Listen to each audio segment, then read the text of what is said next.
Alright guys, Hayzink here, and we're back with another video. This video, like I said in the last video, we're going to be talking about the other new fighter that is dropped in the game, and that is the one and only Street Poison. Street Poison, that's correct. So Street Poison is basically more or less going to function for you guys as an assist type unit. And I don't mean assist as in sits in the top row, I mean as in being a support type unit, right? Before we jump in and talk about her, there's a hell of a lot of you watching these videos that are not subscribed. I need you to hit that subscribe button. I need you to hit that like button, or the dislike button, whatever. Comment down below. Engagement is key for YouTube. It's all they want. Do that and you'll make Hayzink a happy man. But let's talk about Poison. So I like to do these in a certain way. I like to start off by really talking about their passives, right? Because for a lot of characters, even if you've not got them in the combo chain, their passives can be interesting and they can be useful to you. So that's what we're going to start with. Let's look at Poison's passive. When taking damage, 75% chance to receive Love Mark. Trigger interval 12 seconds. When Love Mark is removed, additionally recovers HP equal to 120% of attack. Trigger interval 10 seconds at level 3. Level 4, when Love Mark is removed, the HP recovery effect is applied to all teammates. So just being there, with that, she's going to help everyone get love. When getting attacked, reduces the damage taken by 50% of the fighter's attack lasts 6 seconds, up to 1 stack, cannot be dispelled. That's useful. Again, that is someone who has given you utility to your squad, just sitting there. I like characters like that. Just sitting there, doing nothing. Not even in one of the action chains. She's going to be helping your squad. That's what you want, right? So let's look at our first super. Unleashes the crescent of Areolus. Areola? That penetrates multiple areolas and penetrating. It's quite spicy.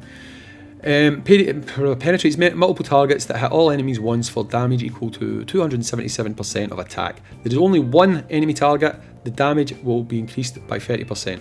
Increases damage to 318 attack. If there's only one enemy target, increases damage by 70%. So, chunky damage is what we're basically looking at here. However, honestly, I feel like a lot of you are not going to use that because this one here is really where things start to pick up for Poison, okay? Grants all teammates 1 Toxic Love, increasing their crit damage by 30% for 6 seconds, can stack up to 5 times. Each stack of Toxic Love provides an additional 15% pressure, each stack of Toxic Love provides an additional 50% attack. That's pretty awesome, right? That's pretty awesome, especially when we look at things like this. You know, you're getting additionals, attacks and stuff like that from here. Like attack, healing, then she's also doing this, crit damage, pressure, additional attack. I mean, it's pretty damn spicy. Most people are going to use this, I think. This is going to help you when it comes to like boss battles and stuff, right? If you're attacking a boss who is solo, for example, if you've got someone on your team who's got a high crit rate, you're giving them increased crit damage and additional damage and pressure. It's all going together hand in hand to make them really mow down those enemies, okay? Our next one. Summons an Obsessed Heart, dealing damage equal to 508% of attack to a single target. It touches them with a 40% base chance to inflict Charm. Everyone knows Charm. That 3 seconds of Charm can be amazing, and it can last longer as well. Triggers Ring of Obsession 3 times if the Charm effect is resisted, each dealing AoE damage equal to 48% of attack. Wait, is that Ring of Obsession? No, right. Is that one Ring of Obsession? No, right, okay. Back, sorry. Increases the base chance of inflicting Charm to 60%. You want Charm. Triggers Ring of Obsession 5 times when the Charm effect is resisted. The target attacks its allies and cannot use active skills. You've seen this. Pulls it to the front, turn around, try and attack the enemy. It can be great for pulling a shield away from a team for a couple of seconds. If you're doing manual, you can probably have a lot more control over this.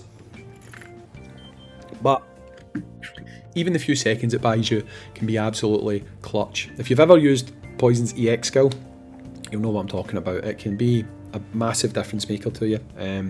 It's great. Honestly, Charmed is so good. Let's look at her fighting spirit, because I think the reason that I can't really run her right now is because you need her at SS. I believe she really is a character that benefits massively from SS. So, Irola Springs. Piercing Shot replaces Alarming Arrow, performing a piercing attack that deals damage equal to 120% of attack to all targets, granting all teammates 1 Toxic Love, increasing their crit damage by 30%, pressure by 15%, and attack by 15% for 6 seconds. Stacks up to 5 times. That is really good. I mean, that is really, really good. I don't know what to say. I mean, you really do need to have her fighting spirit unlocked to get the most out of her, like most characters. But anyway, number 5, when you've got level 5. Takes effect when the fighter is in an assist position. When there is only one enemy, the assist fighter's crit damage is increased by 16% when they attack. What have I said about crit damage?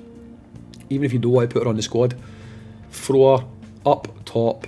Someone like your Gore, Ken, if you're using him for boss battles, she's going to give him an additional 16% crit damage. What else can you say? It's awesome.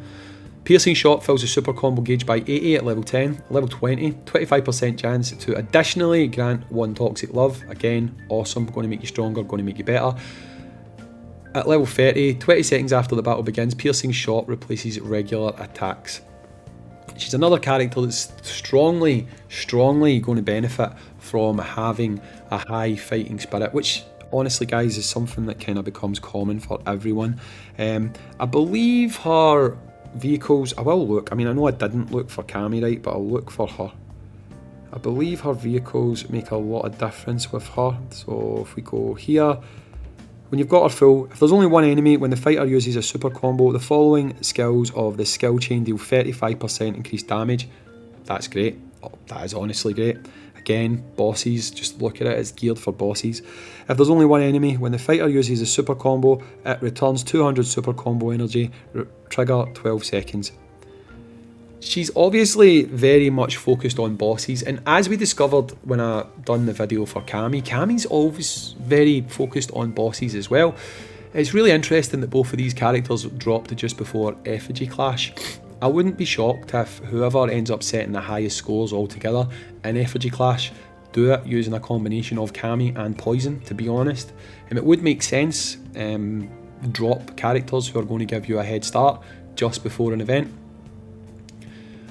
Looking at the kits, looking at Cammy actually in action yesterday on the event, because I've got her at a point where I can do that, I really do think that if you've got a high level Poison, a high level Cammy, you can absolutely destroy that Effigy event, and you'll probably be able to start doing the same thing in the likes of your guild. So in here, using the Crusade, you'll probably find the same, because this guy here, you get halfway, he stops taking damage. If you start infecting them with things like shock and stuff, they continue to take damage. That's how you can get so much damage on these guys. People like Poison, people like Cammy are just going to help push those numbers so much higher now. So yeah, are these two characters worth it? Abso-freaking-lutely. Should you go for them now? If you're a whale, yes, you should. If you're a free-to-play player, no, you should probably save it because they're not limited time units, and you're probably more excited about the potential of another unit coming later, who I believe is also single target, so I can imagine the three of them together working very well. But yeah, do I recommend these units? Yes. Do I think you should summon? Entirely up to you. If you're a whale, yes.